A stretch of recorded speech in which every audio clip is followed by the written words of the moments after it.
welcome back. You're watching Morning Live, 25 minutes past 7. As promised in the previous hour, my colleague and SABC News reporter and presenter Chriselda Lewis is staying with us to wrap up the year. On the 2nd of April, we said goodbye to the mother of the nation, Winnie Madikizela Mandela, and we also had South Africans reeling from 2 billion rand that was stolen in what is being coined as the Great Bank Heist at VBS. Let's speak a little bit about, first, Mum Winnie and the loss for South Africa. Absolutely devastating for South Africa, looking at the tributes that were paid to this icon. And, notwithstanding the contribution that she made for the fight for liberation in South Africa, she wasn't just former President Nelson Mandela's wife. She was a woman who stood strong at a time where the late former president, of course, had been imprisoned. And she was the one who, many would say, was the one who took the baton and continued with the struggle for freedom under very trying circumstances.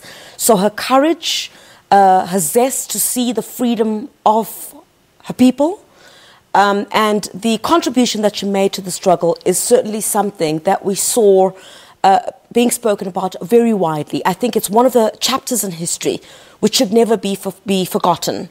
The role that she played, together, of course, with many other women in South Africa.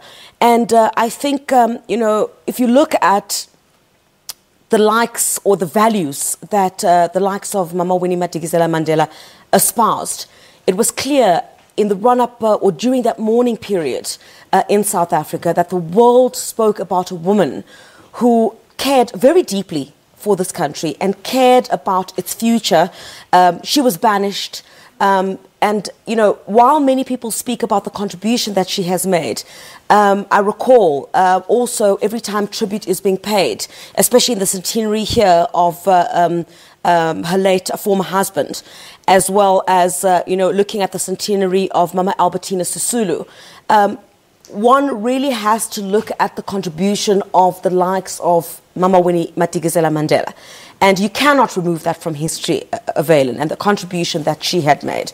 So she stood tall amongst many men and women for the liberation of this country. And I think at a time in South Africa where one was struggling to look for inspiration, because South Africa had been through a lot within this year, to have the devastating loss of that struggle icon was just nothing but, once again, one of those moments where South Africa went, can we expect anything more worse to happen in this country this year?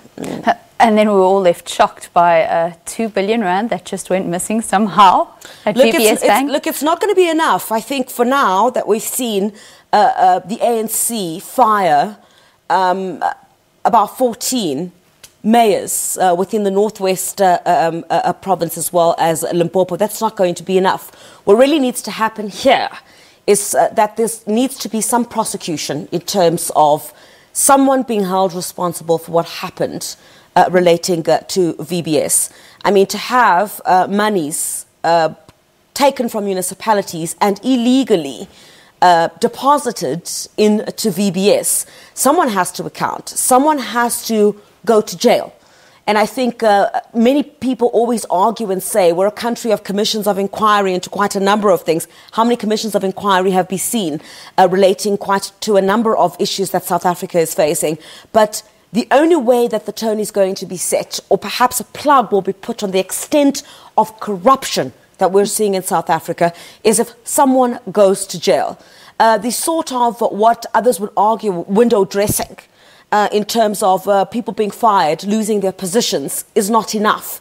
So if you look at the grand scale of theft that took place within VBS, I think it's something that the ANC, as the governing party, for example, would be a sticking point for it in next year's election.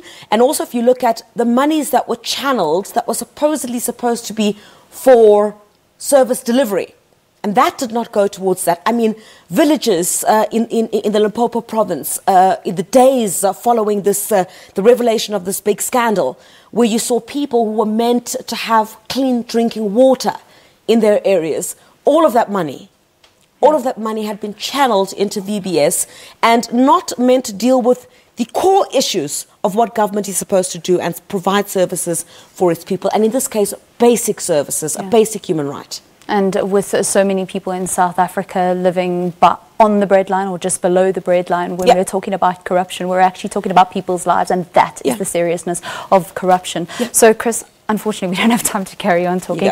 Do have a wonderful festive season and enjoy your Christmas. We'll see you again. Thank you so much for all your insights today. Thank you, Kaylin. All right, time now for us to take a look at your headline.